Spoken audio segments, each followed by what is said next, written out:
बिस्मिल्लाहिर्रहमानिर्रहीम। 15 मार्च को पहली मरतबा इस्लामोफोबिया डे या इस्लामोफोबिया के खात्मे का दिन यूएन जनरल असम्बली के रेजोल्यूशन के तहत मनाया जा रहा है। अब क्वेश्चन ये है कि हम इस इस्लामोफोबिया डे से या इस रेजोल्यूशन से जो कि यूएन ने पास किया है लास्ट ईयर,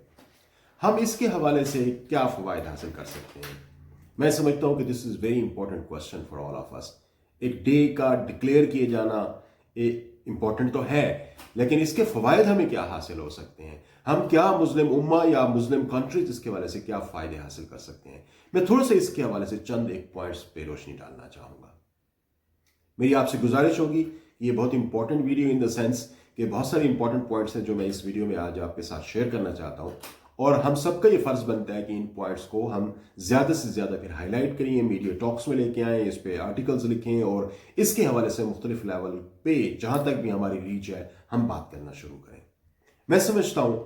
कि इस बात के बाद कि इस्लामोफोबिया का यूएन रेजोल्यूशन के तहत इसको एक्सेप्ट कर लिया गया है,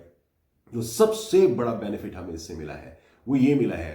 कि इस्लामोफोबिया को अब एक ग्लोबल इशू के तौर पर या एक ग्लोबल प्रॉब्लम के तौर पर दुनिया के अंदर रिकॉग्नाइज कर लिया गया है। पहले ये होता था कि जब भी इस्लामोफोबिया की बात की जाती थी कि वेस्ट के अंदर इस्लामोफोबिया बढ़ रहा है, तो आमतौर पर जो इंटेलेक्चुअल्स ऑफ द वेस्ट हैं हमेशा ये प्ली लेके आते थे कि इस्लामोफोबिया की जब बात करते हैं मुसलमान, तो इनफैक्ट वो हमारी फ्रीडम ऑफ एक्सप्रेशन को रिस्ट्रिक्ट करने की कोशिश करते हैं। मेरे ख्याल के मुताबिक यूएन के इसको एज ए प्रॉब्लम एक्सेप्ट करना और रिकॉग्नाइज करना इस बात की दलील है। उसके बाद इस इंपॉर्टेंट आर्गूमेंट जो वेस्ट की तरफ से दिया जाता था वो कंप्लीटली डी वैल्यू होकर रह गया है, and it has been accepted as a universal problem. दूसरा इसका मैं समझता हूं कि जो इंपॉर्टेंट हमारे लिए एस्पेक्ट बनता है कि अगर ये एक प्रॉब्लम है जिसको हम इस्लामोफोबिया कहते हैं, तो इसकी कोई एग्रीड अपॉन डेफिनेशन आप होना जरूरी है। मेरे ख्याल के मुताबिक बहुत ज़्यादा डेफिनेशंस अवेलेबल हैं, बहुत सारे इंटेलेक्चुअल्स ने बहुत सारी किताबों में और बहुत सारे मैं समझता हूँ कि फोरम ने इसके हवाले से मुख्तलिफ डेफिनेशंस प्रपोज की हैं, लेकिन उन पे अभी तक कोई कंसेंसस होना बाकी है। क्योंकि एक प्रॉब्लम का रिकॉग्नाइज हो जाना एक इंपॉर्टेंट बात जरूर है, लेकिन इसका एक एग्रीड अपॉन डेफिनेशन होना उससे भी ज्यादा जरूरी है। क्योंकि जब तक इसकी डेफिनेशन हमें सही तरीके से नहीं मिलती, उस वक्त तक हम शायद हो सकता है कि इसके हवाले से कोई प्रॉपरली आइडेंटिफाई ना कर सकें कि कौन सा एक्ट इस्लामोफोबिक था और कौन सा एक्ट इस्लामोफोबिक नहीं था। तो मेरे ख्याल के मुताबिक जो दूसरा इंपॉर्टेंट पॉइंट यहां पे हमारे लिए बनता है वो ये कि we now should work on to define Islamophobia, to properly conceptualize Islamophobia, और इसको मैयर करने के मैकेनिज्म हमारे पास क्या होने चाहिए, हम इसको ऑपरेशनलाइज क्या करें, इसके इंडिकेटर्स या इसके ऑब्जर्वेबल इंडिकेटर्स क्या हो सकते हैं। मेरे ख्याल के मुताबिक इस वक्त सबसे ज्यादा बात करने की जरूरत है ताकि हम इस्लामोफोबिक एक्ट्स को किसी एक जिसे आप कह सकते हैं कि एम्बिट में ले आ सकें, वो प्रॉपरली स्टडी किया जा सके। तो दूसरा इंपॉर्टेंट एस्पेक्ट इसके हवाले से इसकी डेफिनेशन बनती है। इस्लामोफोबिया का यूएन के इस रिकॉग्निशन के तहत अब हमारे लिए बहुत ज़रूरी हो गया है कि हम इस पे आवाज़ उठाएं, और जिस तरीके से दुनिया के अंदर कुरान को जलाने के वाक़यात होते हैं या इस किस्म के प्रोसेशंस निकलते हैं या कैरिकेचर्स प्रॉफिट सल्लल्लाहु अलैहि वसल्लम के हवाले से जो दुनिया में बनाए जाते हैं, मैं समझता हूं कि अब ये टाइम आ गया है कि हम इन तमाम एक्ट्स को पनिशेबल एक्ट्स बनाएं, एक ऑफेंस की सूरत में दुनिया को डिफाइन करके दें ताकि दुनिया उसके हवाले से कवानीन बनाए और यूएन की जनरल असम्बली के तहत और यूएन के लॉज के तहत उनको मजबूर किया जाए इन ममालिक को जहां पर इस किस्म के इवेंट्स बड़ी तेजी से हो रहे हैं कि वो अपने एक्ट्स के अंदर, अपने लॉज के अंदर, जो कि हेट स्पीच लॉज भी हो सकते हैं, जो कि हेट एक्ट्स लॉज भी हो सकते हैं या रेसिज्म के लॉज भी हो सकते हैं, उनको अकॉर्डिंगली अमेंड करें और इस किस्म की जो नेगेटिविटीज इस्लाम के हवाले से, इस्लाम की रिलीजियस पर्सनैलिटीज के हवाले से जो गाये बगाए दुनिया के मुख्तलिफ मालिक में होती हैं, हम किसी तरीके से इनका तदारक कर सकें और इनको कोर्ट ऑफ लॉ के अंदर चैलेंज कर सकें। रेसिज्म यकीनन दुनिया के अंदर जब इस्लामोफोबिया को डिफाइन किया जाता है तो आमतौर पर यह कहा जाता है कि ये एक रिलीजियस रेसिज्म है। यह रेसिज्म को और इस्लामोफोबिया को समहाउ एक तरह से इंटरचेंजेबली इस्तेमाल किया जाता है वेस्ट के अंदर। मैं समझता हूं कि इस्लामोफोबिया या इस्लामोफोबिक एक्ट्स और रेसिज्म ये बड़े क्लियरली डिफाइन करने की जरूरत है। इनके दरमियान में एक कोई फाइन थ्रेड्स और फाइन लाइन डेवलप करने की जरूरत है ताकि इसको रेसिज्म के पर्सपेक्टिव में सिर्फ और सिर्फ ना लिया जाए, क्योंकि इस्लामोफोबिक एक्ट्स बहुत सारी जगहों पे ऐसे हैं जो कि शायद रेसिज्म के फॉर्म के अंदर नहीं आते, क्योंकि racism has to do something with the human beings and once discriminatory behaviour towards the other human being. लेकिन जब हम इस्लामोफोबिक की बात करते हैं तो मसाजिद के हवाले से जो एक्ट्स होते हैं वो भी डेफिनेटली इस्लामोफोबिक हैं, लेकिन एसेंशियली फॉल नहीं करते वो रेसिज्म के अंदर। जब प्रॉफिट सल्लल्लाहु अलैहि वसल्लम के हवाले से जो नेगेटिविटीज दुनिया के अंदर पाई जाती है तो वो भी रेसिज्म के फॉर्म के अंदर नहीं आती।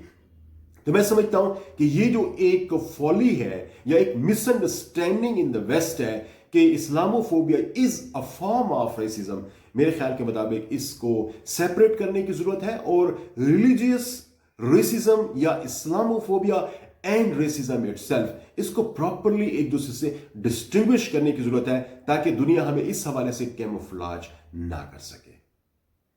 इसी यूएन की जो जनरल असेंबली ने इस्लामोफोबिया डे मनाने के हवाले से बात की है, मैं समझता हूं कि अब this is right time for us for the entire Muslim उम्मा कि दुनिया जहान में जहां कहीं भी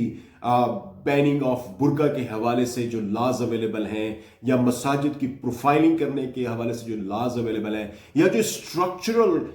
इस्लामोफोबिया जिसको हम कहते हैं कि institutions of the society at most of the places in the West they have become Islamophobic, तो उसके हवाले से अब मैं समझता हूं कि लॉज बड़े आसानी से बनाए जा सकते हैं और इनको किसी कोड के अंदर कंटेस्ट भी किया जा सकता है, क्योंकि अब तक जो सिलसिला था उसके मुताबिक इनको हम किसी कोड के अंदर कंटेस्ट नहीं कर पा रहे थे, इसके हवाले से यूनिवर्सल डेफिनेशंस अवेलेबल नहीं थी। तो मैं समझता हूं कि इस्लामोफोबिया इस डे के हवाले से और इसकी रिकॉग्निशन की ये दुनिया के अंदर प्रॉब्लम है, हम इसके लाइट में जहां जहां भी बैनिंग ऑफ बुर्का के हवाले से लॉज अवेलेबल है या मसाजिद के हवाले से लॉज अवेलेबल है तो हम उन लॉज को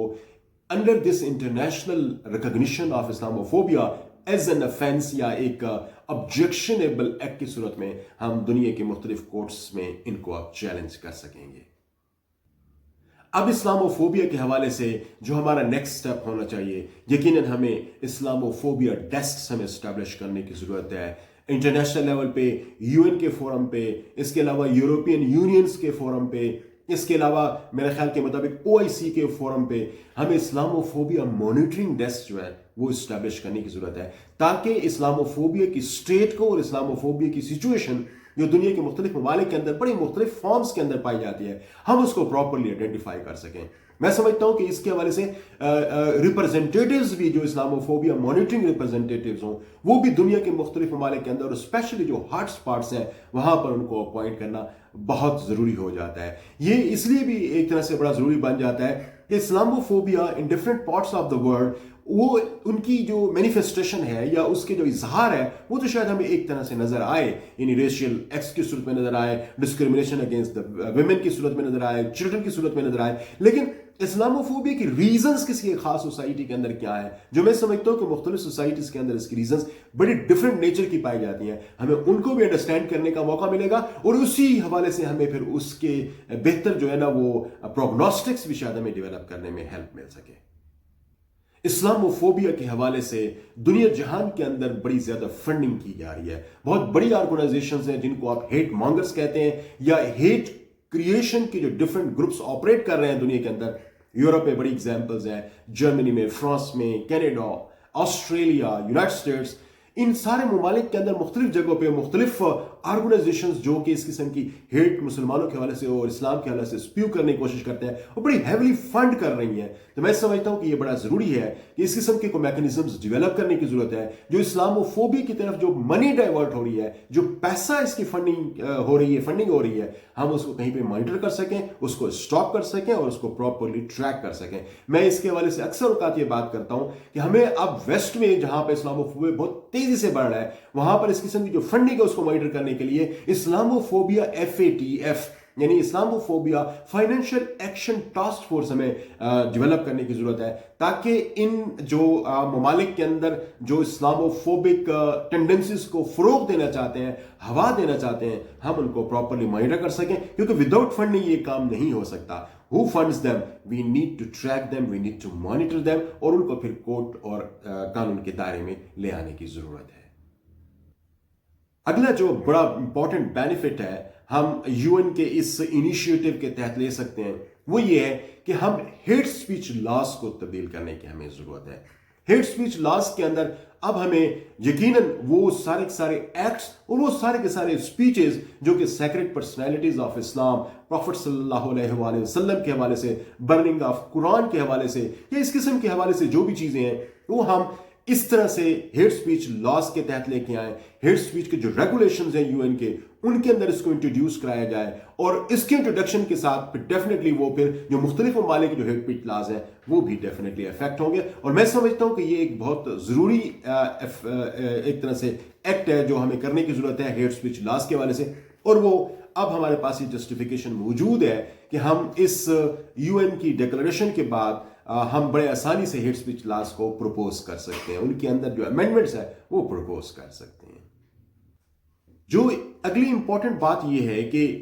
سوشل میڈیا اور یقیناً مین سٹریم میڈیا بھی اسلاموفوبیا کی انکریز کا ایک بہت بڑا سورس بنتا جا رہا ہے. میں یہ سمجھتا ہوں کہ اس حوالے سے اب ہمیں ان کی جو گائیڈ لائنز ہیں، ان میڈیا کی جو گائیڈ لائنز ہیں، سوشل میڈیا کی جو گائیڈ لائنز ہیں، ان کے حوالے سے ایسے ہمیں لائنز پروپوز کرنے کی ضرورت ہے، ایسے ہمیں امینڈمنٹس پروپوز کرنے کی ضرورت ہے ان کو کہ جہاں کہیں اس قسم کی اسلاموفوبک کانٹینٹس ہوں گے میڈیا اس کو ریسٹرکٹ کرے گا اور اس کو اپلوڈ نہیں کرے گا یا اپنے پیجز میں یا اپنے سکرینز پہ ان کو نہیں دکھائے گا. تو اس قسم کی چیزیں جب کوئی ایک جانور کے حوالے سے اویلیبل ہو سکتی ہیں کہ کسی جانور کو سلاٹر کرتے ہوئے آپ نہ دکھائیں، تو پھر یہ کیسے ممکن ہے کہ ہم قرآن کی برننگ کو بڑے آسانی سے ایکسیپٹ کر لیں یا اس کے حوالے سے کوئی بھی بندہ اسکرین پہ آ کے کوئی نیگیٹو موویز بنانا شروع کر they like innocence of Muslim, جس طرح سے نیکولا نے بنائی تھی. تو ہم اس چیز کی جو میں سمجھتا ہوں کہ اجازت نہیں دے سکتے. اور اب ہمارے پاس جسے آپ کہہ سکتے ہیں کہ UN کے اس کے ایکسیپٹنس کے بعد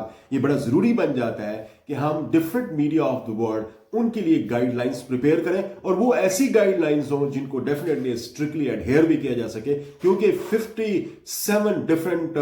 پوری دنیا کے اندر 57 مسلم کنٹریز ہیں. ان کی جو جذبات ہیں اس پہ ہرٹ ہوتے ہیں اور 25% of the total world population اس سے سفر کرتی ہے. تو میں سمجھتا ہوں یہ امپورٹنٹ پوائنٹ ہے اور اس کے حوالے سے ہمیں جو بھی انیشیٹوز ہیں وہ اب اس UN کے اس کے ایکسیپٹنس کے بعد ڈیفینیٹلی ہمارے لیے اب یہ ایزی ہو گیا ہے کہ ہم یہ ساری امینڈمنٹس جو ہیں وہ ان میڈیا آرگنائزیشنز کو پروپوز کر سکیں.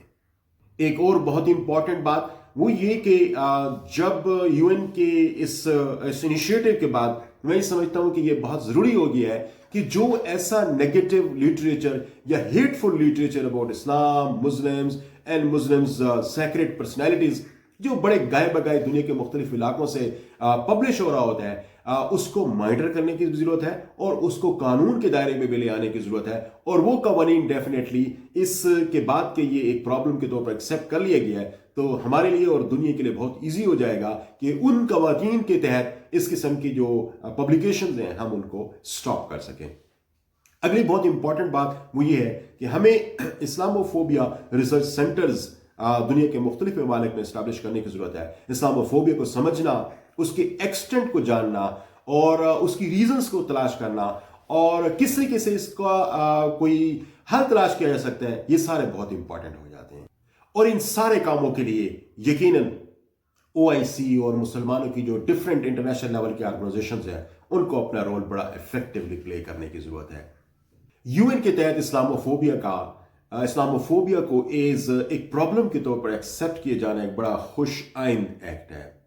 لیکن اس کے ساتھ ساتھ جو مسلمانوں کی جو ریپرزنٹیٹیو آرگنائزیشنز ہیں جیسے مسلم ورلڈ لیگ ہو گیا، OIC ہو گیا، عرب لیگ ہو گیا، یا اس کے علاوہ کوئی بھی ایسی جو ہماری انٹرنیشنل فورم ہے، ان کے اوپر میں سمجھتا ہوں کہ اب بڑی بھاری ذمہ داری آ پہنچی ہے کہ اس ایکٹ سے ہم فائدہ کیا اٹھا سکتے ہیں. کیونکہ اس کا جو سب سے بڑا فائدہ ہو سکتا ہے وہ یہی ہو سکتا ہے کہ ہم اس کے حوالے سے بات چیت کرنا شروع کریں، لاس پروملگیٹ کرنا شروع کریں، اس کو ڈیفائن کرنا شروع کریں اور جو اس کے ایمبٹ میں جو بھی ایکٹ آ سکتے ہیں ان کو دنیا کے سامنے واضح کرنا شروع کریں. میں سمجھتا ہوں کہ صرف اور صرف اس کا UN کے طور پر UN کے تحت اس کا ایکسیپٹ ہونا کوئی زیادہ امپورٹنٹ نہیں ہے جب تک ہم اس کے جو بینیفٹس ہیں اس کو ایکرو کرنے کے لیے کوئی سٹیپس ایسے واضح نہ کریں اور کوئی پرپوز نہ کریں. اب دنیا ہمارے لیے اس طرح سے نہیں آ سکتی کہ وہ سٹیپس بھی ہمیں اس میں بتائے کہ ہم اس کو کیسے ختم کر سکتے ہیں. یہ اب ہمیں خود کرنا پڑے گا. مسلم امہ پہ، مسلم امہ کے لیڈرز پہ میں سمجھتا ہوں کہ یہ بہت بھاری ذمہ داری ہے کہ اس کو اب ویسٹ کے اندر یہ تو ایکسیپٹ کر لیا گیا کہ یہ ایک پرابلم ہے، لیکن اس کے سولوشنز کے لیے ہمیں آگے آنا پڑے گا، ہمیں سولوشنز پرپوز کرنا پڑیں گے. اور میں اس کے حوالے سے جو آخری بات کہنا چاہوں گا وہ یہ کہ ایلیٹ ڈسکورس اس پہ جنریٹ کرنے کی ضرورت ہے. ایلیٹ ڈسکورس سے میری مراد یہ کہ مسلم امت کے لیڈرز کو آ کے اس پہ بات کرنے کی ضرورت ہے، زیادہ سے زیادہ کتابیں لکھی جانے کی ضرورت ہے، زیادہ سے زیادہ اس کے حوالے سے اویئرنیس کریٹ کرنے کی ضرورت ہے، انٹرنیشنل لیول پہ بھی اور لوکل لیول پہ بھی. میں سمجھتا ہوں کہ تمام جو بینیفٹس ہیں وہ اسی چیز کے ساتھ اٹیچڈ ہے کہ ہم UN کے اس ایکٹ کو اور اس انیشیٹو کو کتنی ویلیو کریں.